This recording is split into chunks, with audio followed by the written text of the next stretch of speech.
Daily news and analysis. We keep you informed and inspired. This is World Today. Foreign officials and business leaders see AI opportunities with China at a mega AI conference. China rejects US President Donald Trump's election interference accusations. And Shanghai's economy showed strong growth in the first half of the year. Hello and welcome to World Today. I'm Do Hongyu in Beijing. To listen to this episode again or to catch up on previous episodes, you can download our podcast by searching World Today. Our first story. Artificial intelligence is no longer just a technological race. It's increasingly becoming a platform for international cooperation. At this year's World AI Conference and high-level meeting on global AI governance in Shanghai, over 1,100 companies from around the world have showcased their latest innovations, while government officials and business leaders have explored new partnerships with China. From AI-powered weather forecasting to joint research, startup collaboration, and industrial applications, the conference highlights China's growing role in the global AI ecosystem. So what is driving this international interest, and what does it tell us about the future of AI collaboration? My colleague Zhao Yang spoke with Yan Liang, professor of economics at Willamette University. Well, Professor Yan Liang, thank you very much for joining us. This year's World AI Conference has attracted government leaders and officials, global CEOs, and startups from around the world. So what does this tell us about China's position in the global AI landscape today? Well, I think China is increasingly taking this leading role in developing AI technologies and also really integrate AI into the real world. It also demonstrates China's increasing important role in leading global governance framework. So at this conference, we know there are over 1,100 exhibitors and over 300 products made their global debut. And I think what is most interesting is China is showcasing its complete AI ecosystem. So there are, chips and computer infrastructures that are being demonstrated. There are also large language models that really becoming the sort of the top of these language models like the Kimi K3. And there are also many humanoid robots and other embodied AI that are being showcased. It really showed that AI can be integrated into manufacturing, logistics, services, and scientific research. So in other words, I think what China is showcasing is a transition that it's not just about what AI can do, but really how AI can deliver value, how AI can be used to upgrade manufacturing, advance research, support the real economy. And finally, I think many of the global leaders are also really interested in terms of China's governance framework and how China can lead the world to have more discussions about data security, digital identity, private protection, and also, most importantly, utilize AI for all and for good, for development and really for the people's benefits, rather than generating benefits just for a few big monopolies. And China has increasingly embraced the open source AI. So why do you think are Chinese companies choosing the open source path? And what does it mean for the innovation, competition, and AI governance worldwide? Well, I think the open source models and open weight models for Chinese companies, this is a sort of win-win. It's a win-win situation. It's a win-win path. So on the one hand, by making your source codes open or your weight open, it allowed other developers to be able to adapt a model and continue to develop the model. They can download and you can customize, they can run locally. So this would allow, Chinese models to attract more users and to be able to catch more market share. So I think this is a great market strategy for them. But in the meantime, I think it also helped to trigger a global network of innovators and developers, because once the source code and the weight are available, there are many developers will utilize these models and they will continue to innovate and develop these models. They'll be able to fix any bugs there might be and continue to improve the functionalities of these models. So in that sense, I think open model is good for the Chinese developers. On the other hand, I think it is, of course, very good for all the users, because the open source helped lower the costs of using these models and significantly lower the barriers of the users. So as we know, compared to the Western large language models that use the closed source models, China's model is able to bring the cost down in terms of token inputs and output by somewhere between 60 to 90%. So that's why you also saw many of the Western developers, they route their tokens to China's open model, the open source model. So I think that really showcased the open source model. It creates a win-win situation. The Chinese developers gets the market, gets more developers, technological innovations, and the users getting a cheaper, more accessible, and high quality models to use. So I think that is really what China's advantages is. And AI governance is a major theme at this year's conference. Chinese President Xi Jinping has delivered a keynote speech at the opening ceremony. He placed in context why it is so important that everybody has access to new AI technologies. He said that China will ensure equitable access to AI to all countries. So what concrete steps need to be taken to narrow the global digital gap? Right. So we know the digital or the AI gap is widening. Most of the AI developments and also uses are in the global north countries. There's very little benefits now are spreading to the global south countries. That's because many of these AI development concentrate in the global north countries and China, of course. Moreover, I think that AI development itself is very limited to the global north countries, from the chips to the infrastructure to the user cases. They're all focused more on north countries, not the south countries. So I think with this gap, there are a lot to be done. For China, in terms of technology development, I think China is really trying to enable the global south countries to be able to not only use AI, but also develop AI and bring them into the development system.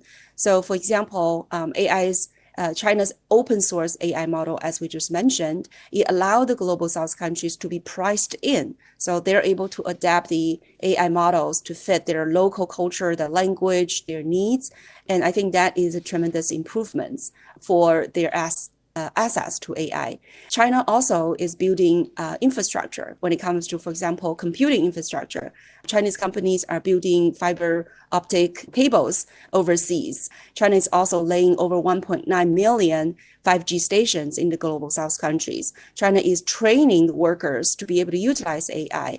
Lastly, I think when it comes to governance, I think China is, making the efforts to try to make the governance structure a lot more inclusive, including, the Global South Voice. At this meeting, establishing a World Artificial Intelligence Cooperation Organization, the so-called WICO, to include the Global South Voice into the rulemaking process. And President Xi also said that AI development should not be a solo performance by a single country, but a symphony of global collaboration. He said we should jointly oppose overstretching the national security concept in the fields of AI or placing one country's security over that of others. So how important is that, especially when we see the rising geopolitical tensions today?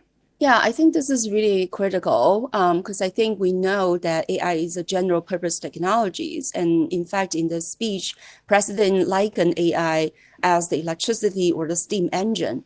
So this kinds of technology promises a next, sort of the technological revolution that would transform the global economy and society. So that's why it's important to build AI as an inclusive technology, so then countries can all share the benefits instead of, having a few countries to monopolize the technology. For China, the stance has been clear. Since 2023, President Xi already bring up this idea of the global AI governance initiative to make AI for good and for all. So I think this is clear demonstration that China, it wants to make AI a more inclusive technology and really help to transform the global economy, not just for the benefits of a few companies and countries. And China will also provide developing countries with 5,000 opportunities for AI training in the next 5 years. So how will this help to build their own AI capacity? Right. So I think in terms of the human talents, this is really the most essential ingredient to develop an AI ecosystem. So as we mentioned earlier, in terms of the AI gap, developing South countries is really lacking a lot of these human talent to both utilize AI and also to develop AI. On the other hand, China has over 50% of the global AI talents. And China has, leading AI models and now leading applications of AIs when it comes to embodied AI. So in this sense, I think China is in a great position to help the global South countries to catch up on that AI talent gap. And I think that, as we mentioned earlier, China is building, both the hard infrastructure, right, when it comes to cables, 5G stations, electricity grid, and so on and so forth. But I think in this case, China is also helping to build the software in terms of cultivating human talent for the global South country. So I think this is a holistic approach to help the global South countries to bridge the AI gap and to really be included into the global AI development ecosystem. And as you mentioned, 29 countries signed agreement on establishing the World AI Cooperation Organization. So what will this organization do? And will it give developing countries a greater voice in shaping the future of AI? I think so. So I think this particular organization is really trying to build a more inclusive and shared governance platform. We know, for example, the T20, which is a think tank organization for the G20, last year they published a report and said basically 90% of the AI rules are made in the global north. So the global south has very little voice in terms of the AI governance structure. And the global north definitely have different concerns about AI governance. So that's why I think this organization is trying to bring more global voice to the table. So it will become a regulatory incubator. So invite global South countries to jointly write AI rules and also to discuss and negotiate what kind of rules should be applied universally or selectively. So I think this is very important as improvement in the inclusive shared governance structure of AI. And as you mentioned, 29 countries have signed, including some of the most, the largest emerging markets like Indonesia, Brazil, Pakistan, and so on. So I think it's very important to see the next step. This organization will be able to put concrete steps to develop the AI governance framework. That was Yan Liang, professor of economics at Willamette University. Coming up, China rejects U.S. President Donald Trump's election interference accusations. This is World Today. Stay tuned.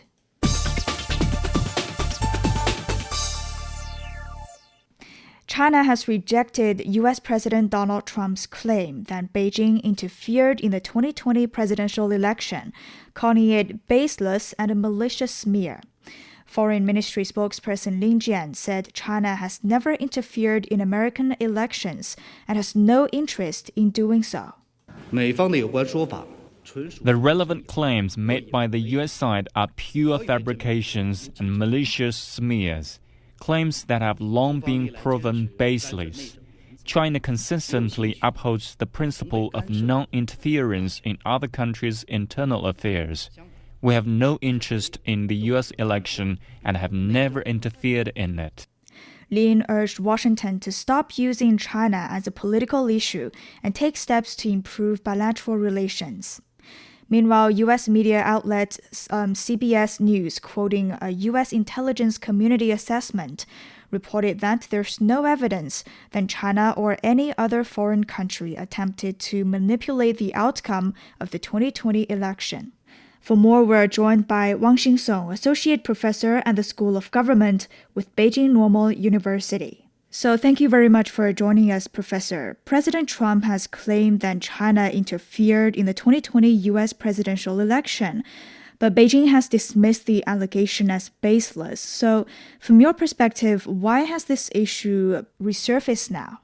Well, I think this issue has surfaced now mainly because of the elections coming up in November in the U.S. So this is more about domestic politics in the U.S. And it's groundless, obviously. There's no fact provided, and China did not interfere in the 2020 U.S. elections. And I think President Trump has long challenged the legitimacy of the 2020 election. And linking that argument to China gives the claim a foreign policy dimension. And it is also politically useful to turn on an old domestic dispute into a national security issue, especially ahead of another election cycle in November. And given that Trump's public poll is not looking quite well, and many of the Republican Party candidates in the upcoming election are being very cautious. So from the domestic political point of view for Trump, he wanted to use this issue to boost up the poll at the November election. The U.S. intelligence community admitted there's no solid evidence proving China interfered in the 2020 U.S. presidential election. How would you explain the apparent gap between the intelligence findings and President Trump's claim? Well, that gap reflects the difference between intelligence assessment and political messaging. And the U.S. intelligence community's 2021 assessment not only said that China did not deploy interference efforts intended to change the outcome of the 2020 election, but also said that there were no indications that any foreign actor altered the technical aspects of the voting process, such as voter registration, ballot casting, or tabulation, and etc. So the claim that China changing votes in the 2020 election is ungrounded, according to the intelligence agencies. And by the way, the intelligence agencies speak usually based on evidence thresholds. But then when it comes to politicians, they tend to speak in simplified and emotional tones, sometimes exaggerating, sometimes even fabricating, based on bits of information from intelligence reports. So that is why this issue of foreign threats to elections always surfaces, especially before elections, because it can produce that sort of public messages useful for the candidates. So this apparent gap is not hard to understand because the intelligence record is very cautious as well. The political claim is rather broader and more dramatic. And this is not the first time, because in 2024, the then U.S. Secretary of State Antony Blinken claimed that China was attempting to influence and interfere in the U.S. presidential election, but no conclusive public evidence was presented. So in your opinion, why do U.S. politicians tend to hype up China-related issues during their domestic election cycles? Well, China is one of the few issues right now in U.S. politics where there is a strong bipartisan pressure to appear tough. And Democrats and Republicans disagree on many, many things, but both sides fear being seen as weak on China issues. So during election cycles, candidates often use China-related issues to show strength, patriotism, and national security seriousness. And another thing is that China is a very easy way to connect different voter anxieties or the issues that are very much concerned by voters. So if voters worry about losing manufacturing jobs, inflation, supply chains, technology, computation, and even national decline, if they worry about those issues, then politicians can easily connect many of those issues with China. So China often becomes a political shortcut for explaining very complex domestic problems. And then blaming an external actor can also help politicians avoid very hard domestic discussion, right? Because everything is attributed to a foreign player rather than to politicians themselves. So there's no doubt that the election distrust in the United States is driven by issues like polarization, partisan media, institutional mistrust, social media, and so on and so forth. But blaming China can always make this issue appear rather simple. The problem is outside interference rather than domestic division. Then how will such accusations from the U.S. harm the atmosphere and practical communication of bilateral China-U.S. relations? I think definitely there's going to be damage to the atmosphere of China-U.S. relations in several ways. One is that such accusations do deepen mistrust.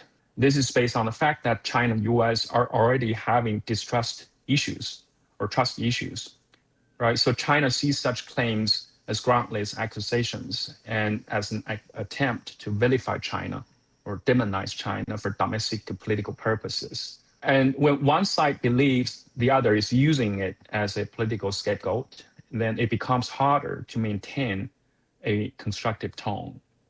Second is that the accusations make practical communication even more difficult. China and US already have difficult issues to manage, like tariffs, technology control, AI safety, climate, you name it. Right? If accusations like this dominate the public narrative, then they're crowding out more practical channels of cooperation.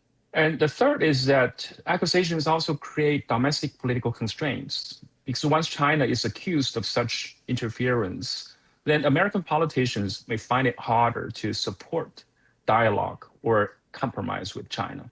And lastly, I think it could also affect leader-level diplomacy.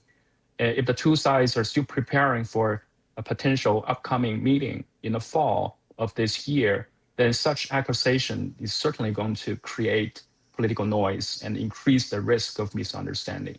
Then from China's side, this country has repeatedly stressed that it adheres to the principle of non-interference in other countries' internal affairs. How would you assess the significance of this principle in China's foreign policy? Well, non-interference is one of the most important principles in China's foreign policy. It reflects China's long-standing emphasis on sovereignty, territorial integrity, and respect for each other's rights to choose its own political system and development path. And historically, this principle comes from China's own experience with foreign intervention and external pressure. So in Chinese diplomatic thinking, sovereignty is tied to national dignity, independence, and the ability of countries to manage their own affairs. In today's world, this principle is especially relevant because many countries worry about regime change politics, sanctions, military interventions, interference through media. So China presents non-interference as a safeguard for international equality, especially for smaller and developing countries. Now, back to the US election issue. China's position is that it has no interest in interfering in the US elections and has never done so. And underlying it, interfering in US election is against the very principle that's very central to China's foreign policy. And finally, Professor, do you think similar election-related China-bashing remarks will continue to appear in future American political competitions? And how should China respond steadily in the long run? Well, absolutely, yes. I think similar China-bashing remarks will continue in the future, and especially during election cycles. And US-China competition, like I said earlier, is one of the central themes in American foreign policy and domestic politics. It rewards candidates who appear to be tough on China. So, the issue is rather structural. So China should expect this pattern to continue, especially during the election seasons. And we have seen this before, and we'll see more accusations about elections, technology, fentanyl, human rights, supply chains, and so on and so forth. Many of these issues involve political framing, like I said, and which is oftentimes exaggerated. And I think the best long-term response from China should be steady and restrained, because once China understands this election cycle and election campaign thing in U.S. politics, it should keep more calm when confronted with such issues. This is not to say China accepts everything. Of course, China should reject baseless allegations very, very clearly, but at the same time, avoid overreacting emotionally. Also, China should keep the communication channels open, because even when accusations arise, the two countries still need to manage many of the issues like trade, security, and AI. And lastly, I think it's important that China needs to continue to explain its position to the wider international audience and community, because it's not only to answer Washington, it's also to prevent the US domestic political narratives from defining the global understanding of China. Thank you very much. That was Wang Xingsong, Associate Professor with the School of Government at Beijing Normal University. You're listening to World Today. We'll be back after a short break.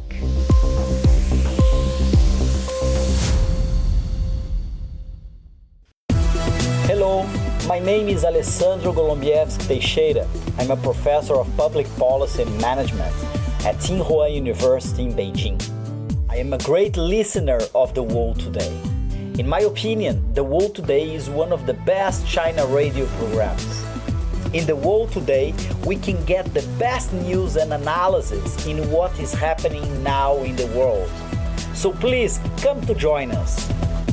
You're listening to World Today with me, Do Hongyu, in Beijing.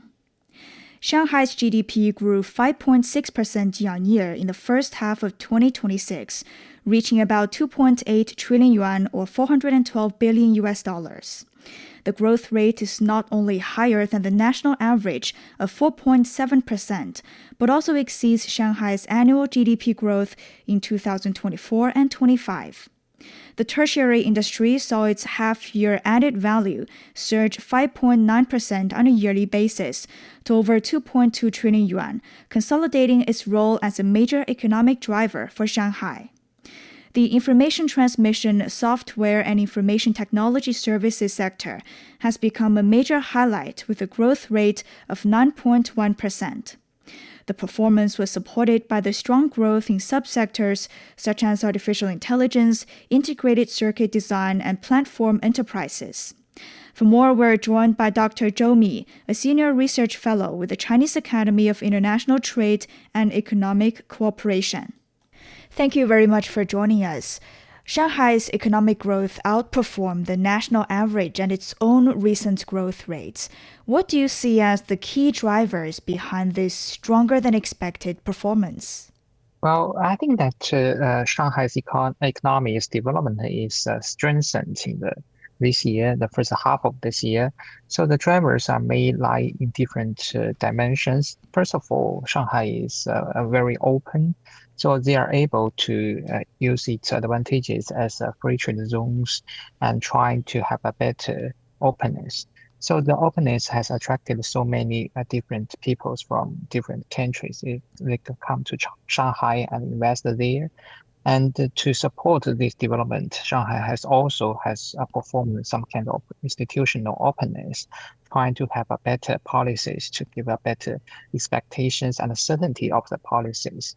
And the second reason is that Shanghai is also a center for financial centers. So they are creating better opportunities to not just trying to attract the investment, but also trying to make that financial flows to be used in a better way. And Shanghai also have many kind of cooperation with surrounding provinces, including Zhejiang and Jiangsu. So the lower Yangtze River Delta is having a better integration. In this regard, I think that there are better usage of the resources, and that is also one of the reasons why Shanghai keep on improving. Well, the third one, I would believe that is coming from the domestic consumption in Shanghai. The people are having better income, so it is possible for them to consume more products and services. So that is giving Shanghai more momentums for development. One of the standout performers was the information technology sector, which expanded by over 9%. How important are industries such as artificial intelligence and integrated circuit design to Shanghai's long-term growth strategy? Well, Shanghai has just held the WIC, the important artificial intelligence forum for the discussion. I think that it has attracted so many people from many countries. They come here to sign the MOU and also trying to be involved in this new established international organization. So for Shanghai, I think that they are really trying to provide a wide range of scenarios for using of the artificial intelligence. Shanghai is our leading city in China for the talent peoples in the artificial intelligence and also in many things to do with the chips building and designing. So when we are talking about that, I think that we need to mention that the United States is pushing China in that regard. and they are not just trying to let China to produce our own chips. So Shanghai is playing a very important role in supporting this kind of development from domestic industries. So we know that several companies are able to produce chips, and they are having a better support for many companies, including the mobiles and also the laptops or computing. I mean, for those companies, they are able to try to find some alternative supply from Shanghai. And for artificial intelligence, it's not only about the producing of the hardware, it is also having a lot of relations with software and the solutions. So Shanghai is able to attract more people, and I mean the ecosystem is better supporting Shanghai in developing a much quicker speed. Shanghai has also been positioning itself as an international center for innovation. So, do you think its investments in emerging technologies are beginning to pay off? Definitely, I have found that this development of the third industry or third tier industries are overpaced. Even the general development of the GDP in the first half of the year in Shanghai. So it means that innovation factors are able to inject more resources for the development. Innovation is not just for, if you can do it just overnight, you will get the benefit. It has to be related with longer term of development. So like in Shanghai, the pharmaceutical sector as one example, Shanghai has a lot of companies who are dealing with these medicines. So they have put a lot of money in that regard and trying to create enough data to support the new medicines and also something to do with medical care. So that's the reason why if you're looking at China's development for those innovative medicines, you can find that there are outbursts of these the kinds of the new medicines. And I think that many of these corporations are already happening. And Chinese companies are giving the intellectual properties to the foreign partners. So in this regard, I think that innovation has just came into our very good cycles of development from the investment or research to the profits phase. I think that Shanghai has already started to benefit from this development and the innovation. Shanghai is viewed as a leader in China in many aspects, as you said. To what extent do Shanghai's growth reflect broader trends across the country, and where does Shanghai stand out? From the history, we know that Shanghai is a leading part or leading cities in China to open to the outside world. And we know that Pudong is a very important experiment areas for Shanghai to gain its momentum, like in the financial sectors or something to do with artificial intelligence. So many other cities in China also trying to do the similar things. Maybe they are not just following exactly the same path as Shanghai has followed. I think that they are trying to make the better use of their resources, specific resources, like from geopolitical locations or kind of companies or sectors or even resources. So Shanghai's successful stories has encouraged many cities to trying to develop their own businesses. I mean, these corporations are not just just by themselves. I think that there are more and more inter-regional or intra-regional corporations in China, and the corporations are giving a better support for those cities or regions to have a sustainable development, even when they are facing many challenges, like from the international trade. Now, global economic uncertainty remains a challenge with trade tensions and slowing demand in some overseas markets. So, how important is Shanghai's growth in that international context? I would say that in such an uncertain world, what the world need most is certainty. While Shanghai's development is giving us more confidence, even when the external market is fluctuating, when they are having so many protectionism, we can try to dig up deeper and try to find out the space, not just depending too much on the external market. So Shanghai story has showed that we can do it. I mean, when we're trying to discuss the development, many people in the country, in other countries, believe that they are able to control the resources, and that is the reason why they keep on their space for the development. But I think that Shanghai has gave us some different thought on that. We can try to find some alternative ways. We can use more innovative resources and try to have a much more different ways for development. And that way maybe not as easy as traditional ways, but they will give us some new momentum or new forces for development. Shanghai story also tell us that we can do more by the better integration. That's the reason why we are going to support the domestic unified market. That is also one of our priorities for this year. And the consumptions are really playing an important role. So the income of the people living in Shanghai, they have a much higher income compared with some other cities in the middle and the west. So that is the reason why more talents will trying to go to Shanghai to find jobs. I mean, not just from China, but also from other countries. They come here to have a better work experiences, and they are also giving our better support for the two-way communications. That was Dr. Zhou Mi, a senior research fellow with the Chinese Academy of International Trade and Economic Cooperation. Coming up, Andy Burnham becomes Britain's new Prime Minister. This is World Today. We'll be back.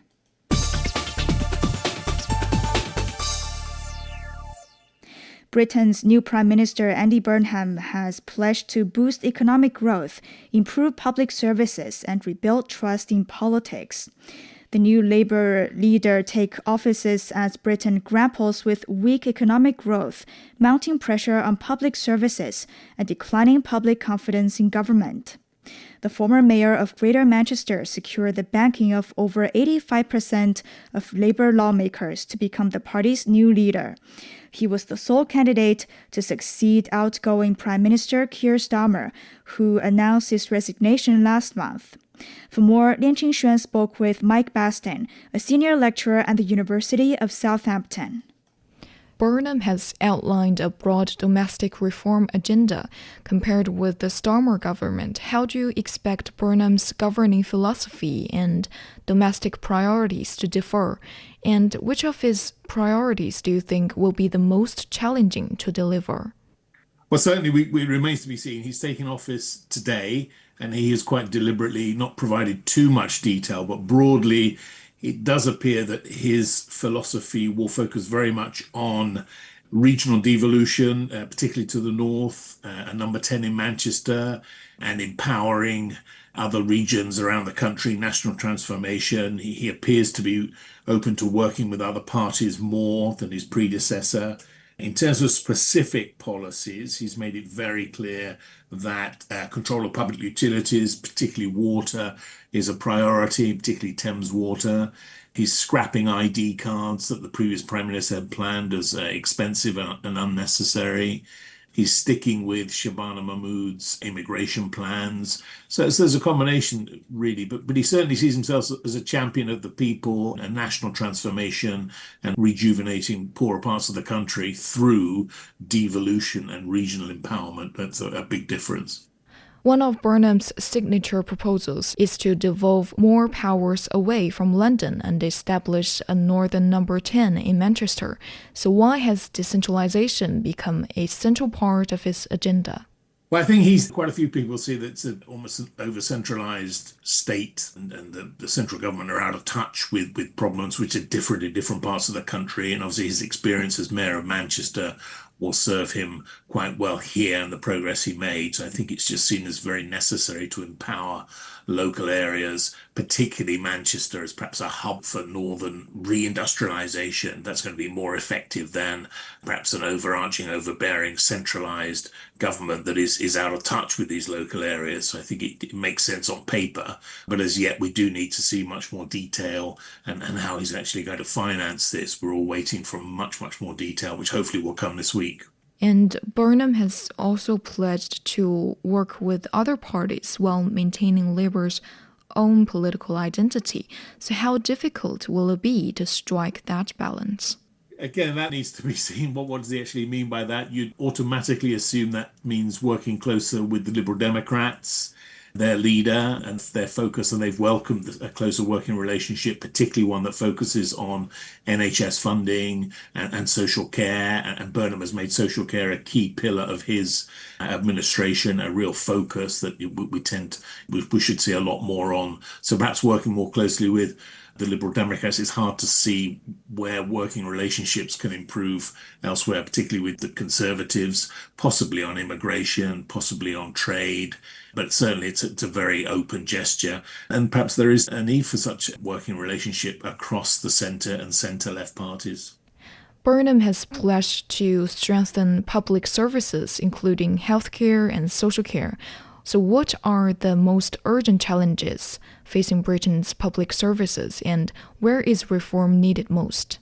Well, he's outlined several things, and let's not forget when he was in government in 2009, he proposed various initiatives where, when it came to social care, in terms of inheritance tax, progressive care levy, to fund some sort of national care service. He's pledged a fairly ambitious council house building program, again, to help poorer families with affordable accommodation, and the argument being that those have been hived off by perhaps voracious private landlords. So certainly when it comes to housing and social care and welfare, he certainly made it a very, very central pillar of his focus under his leadership. On foreign and trade policy, how do you expect the new government to balance its relationships with the United States, Europe, and other major economies? Well, he's made it very clear that he's very frank, very sort of down-to-earth, matter-of-fact person with a very direct approach, no airs and graces, and he thinks the current president of the US likes people like that, even if he doesn't agree with them. He values that approach, so he thinks that will work very, very well, and possibly with our European trading partners as well. It'd be very interesting to see negotiations on closer trading relationships with the EU, probably not going for immediate sort of membership of the single European market, but certainly working towards that. And I think that's something we should see more of over the next year or two, and a recognition that we do need to be part of that, and that's our major trader partner. So again, he's a very, very open person, very direct person, and that should work well. And from China's perspective, what new variables could the Burnham government bring to China and UK relations? Do you expect any meaningful changes in the overall direction of the bilateral relationship? I think it'll be positive. Let's remember, Burnham has always been very pro-business, and with his northern background and the Manchester background, Manchester's famous for entrepreneurial endeavor, the cotton mills, the Manchester Ship Canal. So he's very, very pro-business. He realizes that the private sector has a key role to play in the national economy, the national well-being. So I think that's very, very positive. So I think he'll be very open to negotiation and a very, very positive exchange and a very, very strong relationship with China and other possible trading partners. So let's not assume anything. So if we do hear public control and renationalization, let's look at the detail. I suspect there'll still be a very important role for private business, international business as well. He is very, very pro-business, which is a very, very good thing. The UK has recently nationalized British Steel after taking control of the Chinese-owned company last year. So do you expect Burnham to continue this approach toward strategically important industries? Well, he certainly highlighted this as part of his policy, so more control over public utilities. Whether that means actual ownership or partial ownership remains to be seen. I suspect he will be very reticent to actually plow in there and retake and take over from private companies. And what they've done with British Steel, I think, is something they really need to think about and rethink. Thames Water he's mentioned as an area where he really feels very strongly that there needs to be more public control. So again, we need to see the detail. Does that mean ownership, partial ownership? I suspect there'll be a public-private partnership. So there'll be more control, and the argument will be that we're doing this for the British people. There's no real competition here. But again, we need to see more detail. I don't think there'll be wholesale renationalisation. Going back to the 1970s, I think he'll think very carefully about that and proceed very gradually. That was Mike Baston with the University of Southampton. This is World Today. Stay tuned. Welcome. I am Chu Zhang, Deputy Director at the Center for Middle Eastern Studies at Fudan University. On the World Today program, we will dive beyond the headlines to uncover the stories, trends, and impacts that connect states across the globe. Join me on World Today.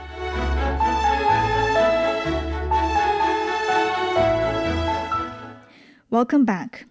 After 104 matches in over 39 days, the FIFA World Cup has come to an end, with Spain beating Argentina 1-0 in the final. The European champions dominated the contest, but did not get rewarded for their efforts within regulation time. Substitute Ferran Torres scored just 37 seconds into the second half of extra time, thanks to a link-up between Nico Williams and Pedro Porro. This year's tournament is said to be remembered for incredible plays and record-breaking goals, as well as for controversies off the pitch. For more, we're joined by my colleague Yang Guang, host of sports podcast Sideline Story. Thank you for joining us, Yang Guang. No problem. Glad to be here. Did you expect Spain to lift the trophy? Was this result surprising to you? Yes and no. Yes, because Spain were the heavy favorites before the tournament. Their World Cup campaign followed a successful European Championship run. They had winning formula and just needed to keep playing that. On paper, they have one of the best, if not the best, right winger in Lamine Yamal. Their captain Rodri was the Ballon d'Or winner. And no, because their opening game was a disaster. Let's say a goalless draw with Cape Verde, a World Cup debutant. That result had everyone second-guessing them, me included. But I guess the opening draw was, to some extent, a good thing for them. It's a big wake-up call. They found what could go wrong in offense and started fixing the problems in the early part of the tournament. And it paid off. After that, they've been quite flawless. Then what impressed you most about Spain's performance throughout the tournament, and what made them worthy champions? Wow, so many things. I mean, their control in midfield was unchallengeable. Their coordination on the pitch was on another level, I would say. And coach Luis de la Fuente was bold and creative. He actually benched Pedri, one of the best midfielders in the world, throughout the tournament. That decision alone takes guts. But what made this team truly terrifying was their high-pressing defense. From the opening whistle against Argentina in the final, Spain pushed high, maintained possession, and systematically shut down every attacking option. Argentina simply couldn't get the ball past the midfield. Passes aimed at their attackers in front were intercepted early. Long balls to escape the pressure. Spain controlled the second ball and pushed them right back into their own half. Almost the same script unfolded in the semi-final against France, a team boasting the World Cup's top scorer and top assister. Spain conceded just one single goal for this World Cup, and they never trailed for even a second in the entire tournament. Their final opponent, Argentina, recorded 0 shots until late in the extra time. The stats tell everything. Argentina fell just short of defending their title. So looking back, where do you think the final was won and lost? Oh, I would say the midfield. Argentina couldn't match Spain's midfielders. Again, Spain's high pressing was just suffocating. It's like the Argentinians were never able to safely control the ball at their feet, even for a second. They had no time to lift head and find a teammate, because the next second they would be surrounded by red shirts. On the other hand, Spain's passes around middle area looked so easy. Rodri played a key role there. He always knew where to put the ball to and never panicked when the opponents got near him. Spain could get through the midfield with some one-touch passes, but Argentina couldn't. So this is the biggest gap between these two teams. As the saying goes, whoever controls the midfield wins the game. It was perfectly reflected in this final. Now, looking at this whole tournament, this was the first 48-team World Cup featuring 104 matches over 39 days. Did the expanded format ultimately make the tournament better, or did it create too many challenges for players, organizers, and fans? Yes, the first 48-team World Cup was a tournament of stark contrasts. On the plus side, expansion gave debutants like Cape Verde, countries who would have had little chance of reaching this stage, a historic platform to shine. We also witnessed a record-breaking goal tally, complete with sensational upsets and dramatic late winners, which generated narratives that previous tournaments couldn't match. Yet, the new format came with clear trade-offs. With 8 best third-placed teams advancing, group stage tension often felt diluted, replaced by cautious, calculated matches where sides played for safe passage rather than all-out victory. Eventually, only one of the 8 best third-place teams progressed into the last 16. Meantime, semifinals were again dominated by the world's traditional top 4 powers, England, Argentina, France, Spain, which proved that the elite order remains intact. While the expanded tournament offered more global representation and memorable underdog stories, it also raised questions about competitive integrity and match quality.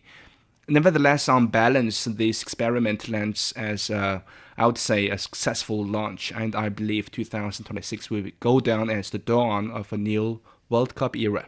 The World Cup was also overshadowed by controversies, from refereeing debates to ticket prices. Which controversy do you think had the biggest impact on the tournament's legacy, and why? Well, there never lacks controversies in World Cups, but if there's one that made the most complaints from this World Cup, it must be the hydration breaks from my perspective. We've seen referees pause play for the athletes to drink water in the matches, which brings a mandatory stoppage and inevitably a flood of courtside commercials.